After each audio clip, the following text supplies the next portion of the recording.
Capítulo 6. Las consecuencias de la desobediencia 2. La obediencia parcial no es obediencia ante los ojos de Dios. La vida de Saúl, el primer rey de Israel, nos da un cuadro vivo de lo que ocurre cuando una persona coquetea con la desobediencia. La suya es una historia trágica que contiene muchas lecciones relevantes para nosotros como creyentes. Hay puntos clave para el entendimiento que están ocultos en las palabras correctivas que el Señor le habló. Una mirada a su vida nos da un entendimiento aún más claro de las consecuencias espirituales de no obedecer totalmente a la autoridad divina. Si lo permitimos, este entendimiento nos fortalecerá y su fracaso será nuestra advertencia. Se nos dice, porque las cosas que se escribieron antes para nuestra enseñanza se escribieron. Romanos 15:4. Y estas cosas les acontecieron como ejemplo y están escritas para amonestarnos a nosotros, a quienes han alcanzado los fines de los siglos. Primera de Corintios 10:11. Obediencia parcial. Comencemos con el profeta principal de Israel, Samuel, yendo a Saúl con un mandamiento de la boca de Dios. Él le advirtió a Saúl que escuchara cuidadosamente las instrucciones. Ve, pues, y hiere a Amalec, y destruye todo lo que tiene, y no te apiades de él.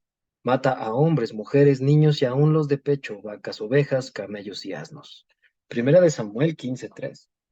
El mandamiento fue directo y muy específico. Nada de lo que Amalek poseía, con vida humana o animal, debía quedar vivo. Todo lo que tenía aliento debía ser destruido. Observe la respuesta de Saúl. Él no dijo, no lo haré.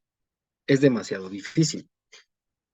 Con demasiada frecuencia, limitamos nuestro entendimiento acerca de la rebelión a simplemente lo más obvio, la desobediencia descarada.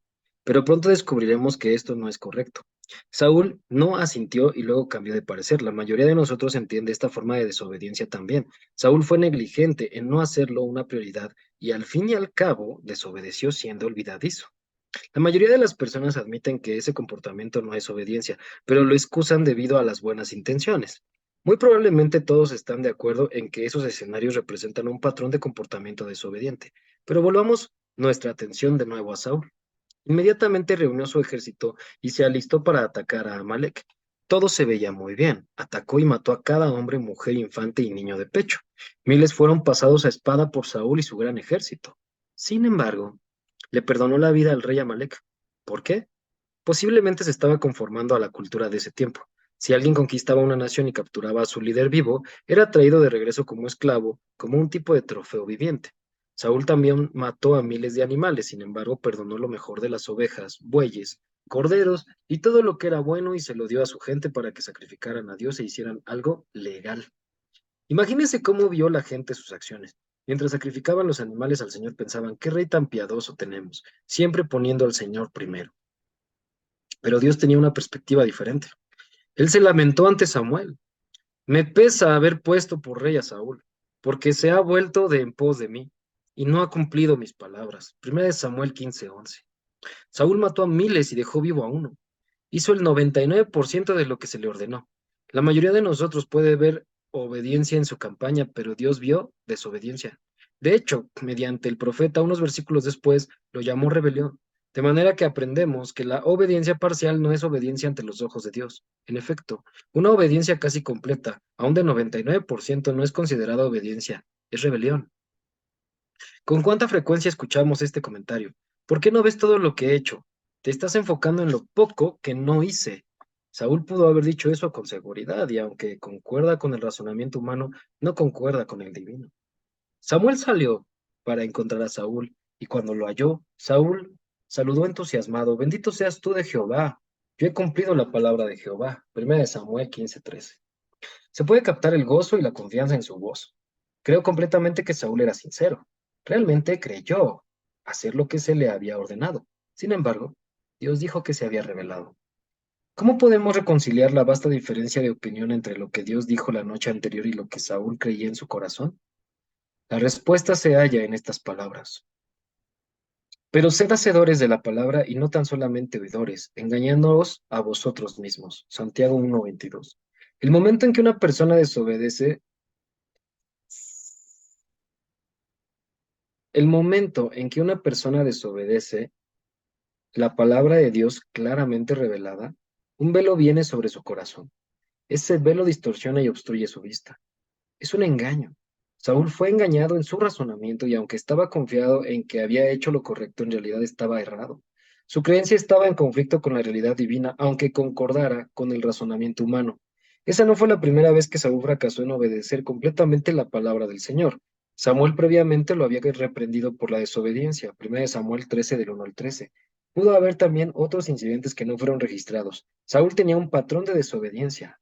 Una vez que éste es formado, llega a ser cada vez más difícil discernir la verdad del error. El velo del engaño. ¿Recuerda la primera vez que pecó después de su salvación? Yo sí. Sentí como que un puñal había atravesado mi corazón. Como hijos de Dios estamos familiarizados con este sentimiento. Es la convicción del Espíritu Santo y nuestros corazones trayéndonos remordimiento. Pero, ¿qué pasa cuando justificamos lo que hemos hecho, volviendo de esta forma nuestras espaldas al verdadero arrepentimiento? Dos cosas. Primero, nos colocamos en una posición de repetir el mismo acto de desobediencia. Segundo, el velo del engaño cubre nuestros corazones, minimizando de esta forma el sentido de convicción y reemplazándolo con razonamiento. En la siguiente infracción, no sentimos el puñal tan fuerte porque un velo lo cubre. En vez de eso, experimentamos un poco de incomodidad. De nuevo nos justificamos y otro velo cubre nuestros corazones, acallando aún más el llamado de la verdad. La próxima vez que transgredimos, tenemos solo una leve sensación de convicción.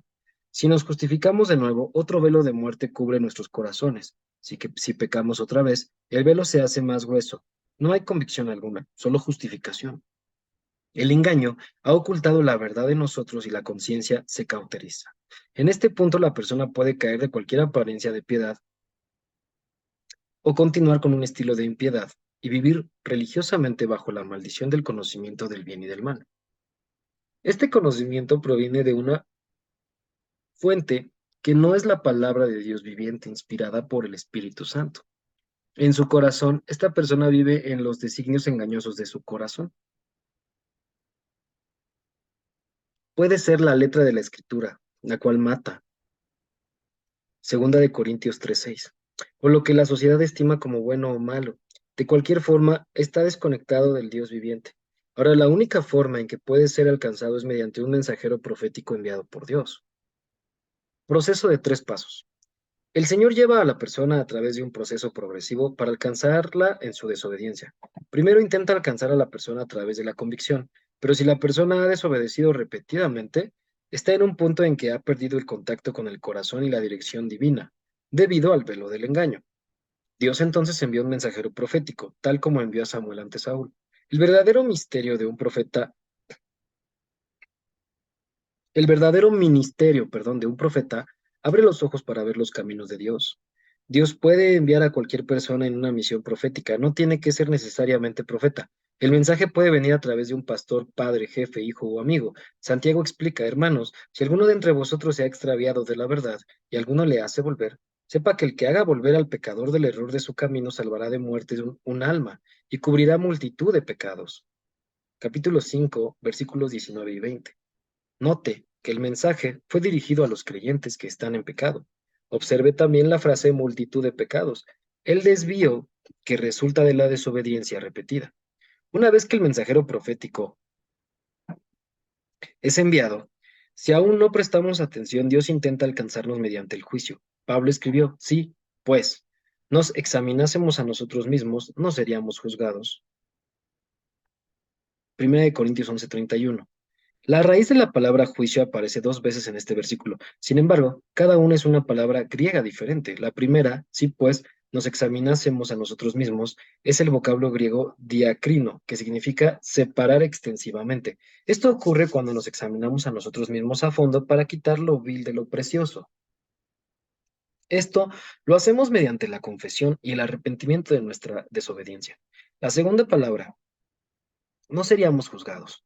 Es el término griego crino, que significa castigar o condenar. Pablo continuó, mas siendo juzgados, crino, somos castigados por el Señor para que no seamos condenados con el mundo. Versículo 32. Dios anhela separarnos de nuestra desobediencia para que no seamos castigados con el mundo. Mateo 7 del 20 al 23 y Lucas 12 del 45 al 48. De manera que la pregunta es la siguiente. ¿Cómo juzga o castiga a Dios a su pueblo cuando ignora o rehúsa la advertencia profética? La respuesta casi siempre viene en forma de dificultades, enfermedad u otro tipo de aflicción. El salmista declaró, antes que fuera yo humillado, descarriado andaba, mas ahora guardo tu palabra. Conozco, oh Jehová, que tus juicios son justos y que conforme a tu fidelidad me afligiste. Salmo 119, 67 y 75. Si observamos lo que Pablo expresó en una traducción diferente, lo vemos más claro. Por eso, muchos de ustedes están enfermos y débiles, y también algunos han muerto. Si nos examináramos bien a nosotros mismos, el Señor no tendría que castigarlos. Primera de Corintios 11:30, 31. Versión de la Biblia Dios habla hoy. Un ejemplo gráfico. He visto muchos casos de personas que han recibido juicio por no responder a los primeros dos métodos del proceso correctivo de Dios.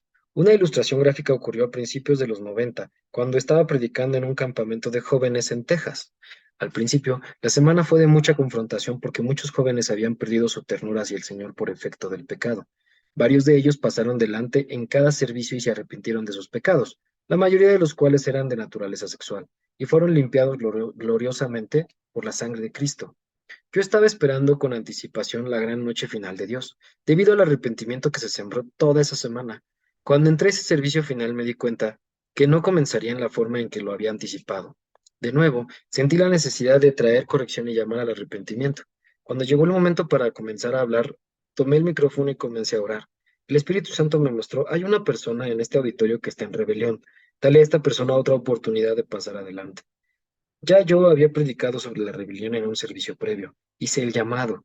Algunos jóvenes pasaron adelante, pero yo sabía en mi corazón que ninguno de ellos era aquel a quien el Espíritu Santo tenía como objetivo. Estos eran jóvenes muy sensibles, probablemente deseando tratar otros asuntos. El Espíritu Santo me habló de nuevo al corazón. Dile a esta persona que si no responde hoy, le vendrá juicio sobre su vida. Y dije exactamente lo que él me dijo al corazón. Más jóvenes pasaron adelante, pero de nuevo sentí que la persona a quien el Espíritu Santo se dirigía no estaba allí. El Espíritu Santo me habló de nuevo al corazón. Dile a esta persona cuál será el juicio si no responde. Lo grabó dentro de mí y escuché su voz de nuevo. Dile a la persona que estará involucrada en un accidente automovilístico frontal en 3 semanas si no responde esta noche. Con temor y temblor repetí firmemente las palabras que él me había hablado al corazón. Más jóvenes vinieron adelante, pero aún sabía que ninguno era aquel a quien el Señor se estaba dirigiendo. El Señor me dio libertad para ministrar y orar con ellos, con aquellos que pasaron adelante. Así que lo hice y luego de esto tuvimos el servicio poderoso que había anticipado. Muchos jóvenes recibieron dones del Señor, otros recibieron el llamado al ministerio, algunos fueron sanados y recibieron dirección para su vida. Fue una noche que ninguno de nosotros olvidaría pronto o tal vez nunca. Después de unos meses, el pastor de jóvenes y yo hablamos por teléfono. Me dio un reporte de seguimiento del campamento de jóvenes y me contó lo siguiente. John, hay una joven de preparatoria en nuestro grupo de jóvenes que nos ha dado más problemas que nadie. Siempre nos desobedecía y nos causaba problemas. Yo sabía en mi corazón que ella era la persona a la cual el Espíritu Santo estaba hablando aquella noche final. Quedé muy desanimado cuando ella no respondió. Yo no tenía ni idea de quién era la joven. Él continuó. 3 semanas después del campamento tuvo un accidente automovilístico frontal, tal como lo advertiste. El carro quedó completamente destruido. Yo temblé. Quería saber qué le había pasado. Sabía que había hablado por el Espíritu de Dios, pero esperaba que esa persona escuchara su llamado antes de que le viniera una tragedia. Él continuó. Dios le perdonó la vida. Estuvo en condición seria, pero ya se ha recuperado. Ahora es una de las personas más dedicadas en nuestra iglesia. Es totalmente diferente. Su vida ha sido completamente transformada. Me sentí aliviado y emocionado por ella. Escuché las palabras de David de nuevo. Antes que fuera yo humillado, descarriado andaba, mas ahora guardo tu palabra. Permítame dejar algo en claro. No es Dios quien trae estas cosas sobre nosotros. Más bien, Él quita su mano de protección y permite que el enemigo traiga sobre nosotros aquello de lo cual la obediencia nos habría protegido. El salmista declara, hiciste cabalgar al hombre sobre nuestra cabeza. Pasamos por el fuego y por el agua y nos sacaste abundancia. Salmo 66:12. Otra traducción lo dice de esta forma. Pero al fin nos has dado respiro. Dios habla hoy. Dios captó la atención de esta joven en el accidente. Ella se arrepintió en el hospital y Dios le dio respiro. Esa no fue la primera opción de Dios para su corrección, pero cuando la otra falló, esta fue eficaz. Me gustaría decir que todos los incidentes similares terminan de esta forma, pero no es así. Otro caso viene a mi mente. Un joven también en rebelión fue advertido por un ministro que conozco. Él no escuchó y poco tiempo después tuvo un accidente automovilístico frontal y murió instantáneamente. Podría dar un número incontable de testimonios, muchos que se arrepintieron y fueron bendecidos y otros que terminaron con un final parecido al del rey Saúl. La obediencia y el sacrificio. Volvamos a la historia de Saúl. Samuel vio el engaño de Saúl e inmediatamente fue a la raíz asunto como un verdadero mensaje profético. Samuel preguntó,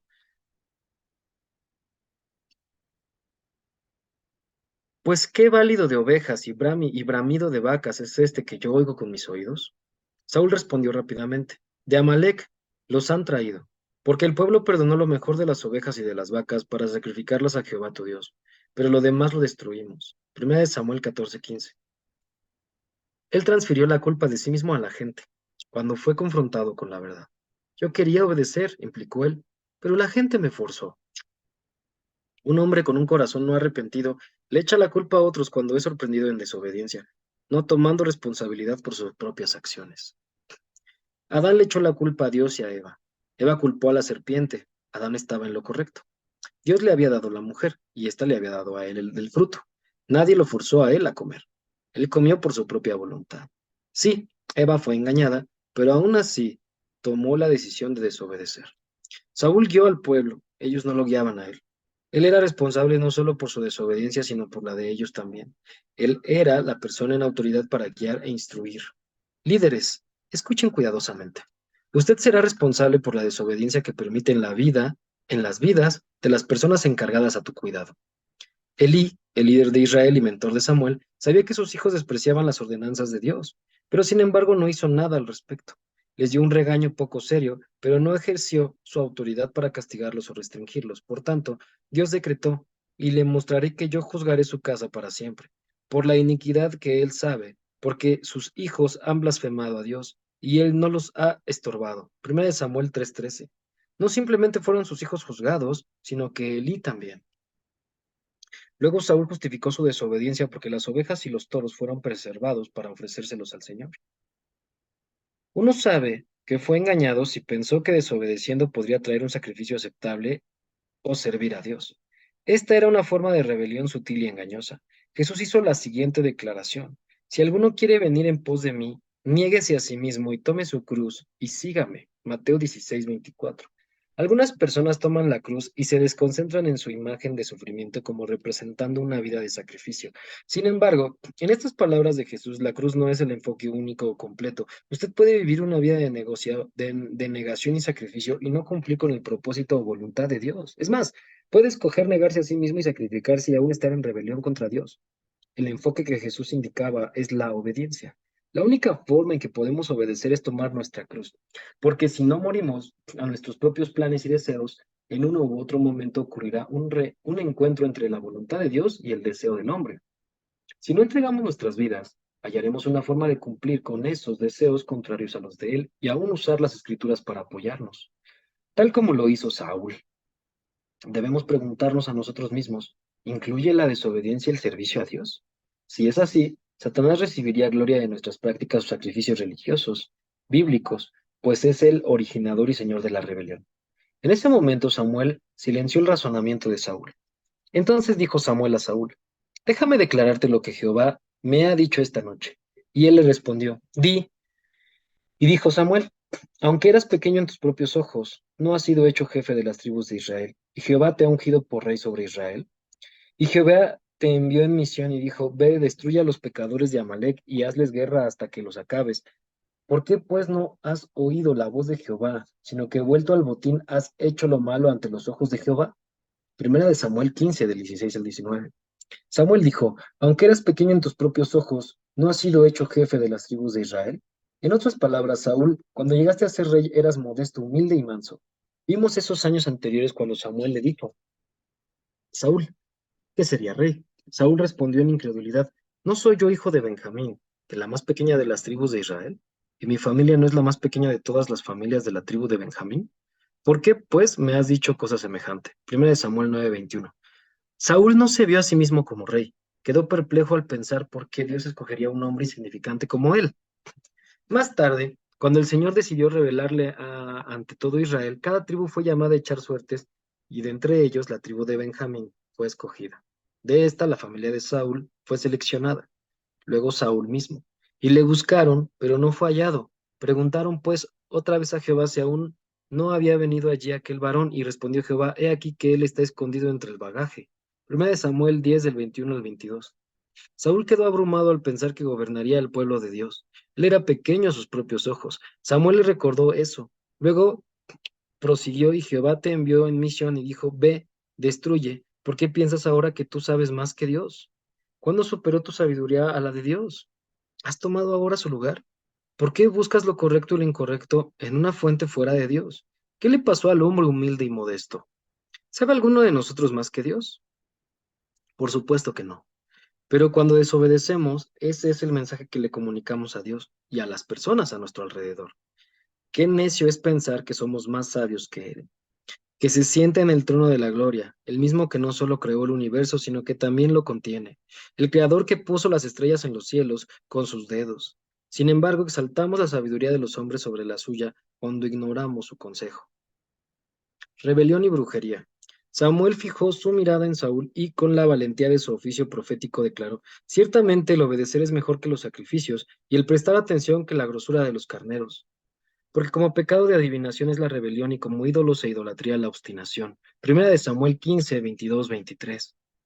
Samuel vinculó directamente la rebelión con la brujería, porque como pecado de adivinación es la rebelión. Note la palabra como en este versículo. Note la palabra como en este versículo. Esta no aparece en el texto original.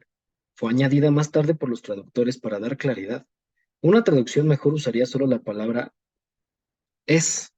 Interlinear Bible, volumen 2, página 750. Este texto debe leerse así. Porque pecado de adivinación es la rebelión. Esto clarifica el contexto de esta escritura. Una cosa es asemejar la rebelión a la brujería y otra completamente diferente es decir que la rebelión es brujería. Obviamente un cristiano verdadero nunca practicaría la brujería a sabiendas, pero ¿cuántos están bajo su influencia sin saberlo debido al engaño de la rebelión? La palabra brujería evoca la imagen de una mujer vestida de negro recitando encantamientos, volando en una escoba o mirando el futuro de una bola de cristal mientras que un caldero se calienta sobre las llamas. O tal vez la versión más moderna es una que hace hechizos y maldiciones sobre otros para influirles. Dejemos estos conceptos y descubramos la verdadera identidad de la brujería, sin importar qué forma tome. La palabra hebrea usada aquí para brujería es kesem. Sus, con- Sus contrapartes en castellano son adivinación, hechicería y brujería. Sin embargo, los expertos nos dicen que el significado exacto de esta palabra, en referencia al ocultismo, no es conocido, lo cual da pie a la variedad de traducciones para ella. La importancia de esto no radica en la forma o el método, sino en el resultado o la meta de la brujería.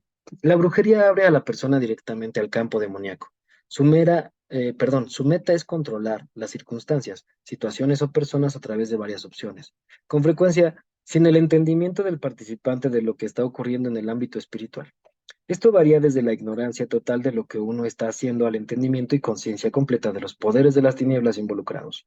En esencia, la brujería puede ser practicada con una ignorancia total o con conocimiento completo. Su meta es controlar, pero inevitablemente la persona que controla llegará a ser controlada.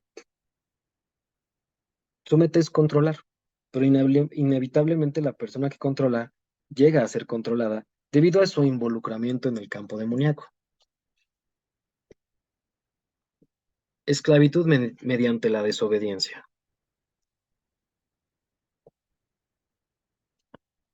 Como expastor de jóvenes, tuve la oportunidad de entrar en contacto con lo oculto. Las escuelas secundarias del área estaban llenas de jóvenes que se interesaban en el espiritualismo. Mis líderes del grupo de jóvenes regularmente me hablaban de encuentros con compañeros de clase involucrados en la brujería o el satanismo. Uno de los principios más interesantes que aprendí sobre las prácticas ocultas fue el siguiente. Al iniciar a una persona en su grupo, un grupo de personas practicando la brujería, los líderes le animaban a consumir drogas, alcohol, practicar sexo ilegal, robar y llevar a cabo otros actos que desafiaban las leyes de Dios o del país. Yo no entendía por qué hasta que Dios me reveló esta verdad. La rebelión es brujería. A ellos se les enseña que cuanto más se rebelen, mayor poder obtendrán. Y eso es lo que buscan, poder. Esto es cierto porque la rebelión es brujería. En la misma medida en que se rebelan, dan acceso legal a los poderes demoníacos para influir, controlar y darle poder a sus vidas, mediante la rebelión consciente contra otros. Las leyes de Dios y su autoridad delegada le dan acceso legal al mundo controlador demoníaco. Esta idea se refleja en lo que los brujos llaman su Biblia satánica. Hace algunos años, cambiando de canal de televisión en un cuarto de hotel después de un servicio, mi esposa y yo encontramos un canal especial sobre satanismo y brujería. Estaba a punto de cambiar de canal, lo cual regularmente hago, porque creo que todo lo que necesitamos saber sobre guerra espiritual debe venir del Espíritu de Dios. Sin embargo, sentí que debía mirarlo por un momento. El programa era sobre la Biblia satánica. El reportero habló sobre el primer mandamiento: harás lo que desees. Eso llamó mi atención. Las escrituras comenzaron a venir a mi mente de inmediato. El salmista proclama: He aquí vengo, en el rollo del libro está escrito de mí, el hacer tu voluntad, Dios mío, me ha agradado y tu ley está en medio de mi corazón. Salmo 40, del 7 al 8. Jesús dijo de sí mismo: Porque no busco mi voluntad, sino la voluntad del que me envió, la del Padre. Juan 5:30. Yo sabía por años de estudio que el Señor es atraído a las personas que viven en obediencia a Él. Ahora caí en cuenta que lo opuesto también es verdad. Los espíritus de las tinieblas son atraídos hacia las personas que viven en rebelión. Este mandamiento, harás lo que desees, es una perversión directa de la palabra de Dios y cuadra perfectamente con lo que Dios afirma sobre la rebelión. Las personas que se comprometen voluntariamente al servicio de Satanás entienden este principio, pero otros son engañados. Los de Satanás entienden perdón, los ignorantes confunden la iniquidad con la libertad, pero no hay libertad en la rebelión. El Nuevo Testamento revela un cuadro claro de lo que en realidad ocurre. Ellos llegan a ser esclavos de sus propias depravaciones. Pedro expuso su error de esta forma. Les prometen los líderes que animan la insubordinación. Les prometen libertad y son ellos mismos esclavos de corrupción, porque el que es vencido por alguno es hecho esclavo del que lo venció. Segunda de Pedro 2:19. La verdad es evidente. No hay libertad. En vez de eso hay esclavitud y control, lo cual abre el alma a la opresión y al control demoníaco. Pablo enfatizó este punto. ¿No sabéis que si os sometéis a alguien como esclavos para obedecerle, sois esclavos de aquel a quien obedecéis? Sea del pecado para muerte o sea de la obediencia para justicia. Romanos 6:16. Jesús enfatizó este principio. De cierto os digo, que todo aquel que hace pecado esclavo es del pecado. Juan 8:34. ¿Recuerda la desobediencia de Caín al seleccionar las ofrendas para el Señor? Luego de eso, el Señor le aclaró que sus decisiones determinarían su destino. Él podía honrar la voluntad de Dios y cerrarle la puerta al control del pecado, entre paréntesis, brujería.